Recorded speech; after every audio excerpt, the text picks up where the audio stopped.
तर एकीकडे ही रॅलीची दृश्य बघतोय आपण तर जे रवींद्र कुमार नागपूरमध्ये सिंगल आहे. सुरू आहे. सर, कशा प्रकारची व्यवस्था आहे आज नागपूरमध्ये रॅलीला घेऊन? ती आपल्याकडे रॅली आहे, माननीय CM साहेब येत आहे आणि बाकी VVIPs भरपूर आहे इथे सध्या आणि त्या अनुषंगाने आपण बंदोबस्त लावलेला आहे. चौकात आपले लोक आहे, तसेच मिरवणूकचे सोबत पण आमची पोलीस आहे.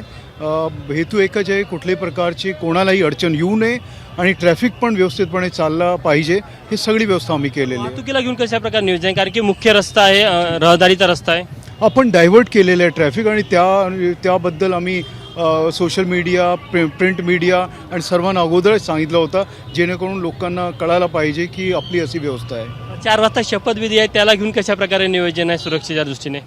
आज कारण 16 पासून आपलं अधिवेशन चालू होतं आहे, त्या अनुषंगाने सगळी आमची तयारी झालेली आहे आणि आज 4 वाजता राजभवनला जे शपथविधी आहे त्यासाठी आमची तयारी आहे.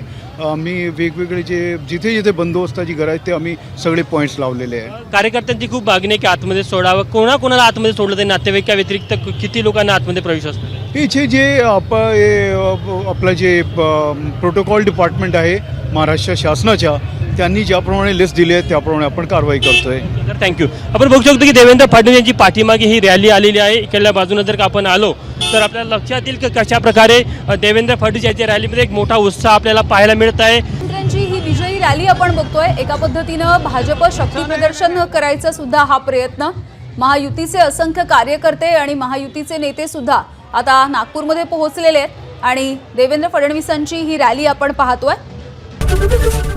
ABP माझा, उघडा डोळे बघा नीट.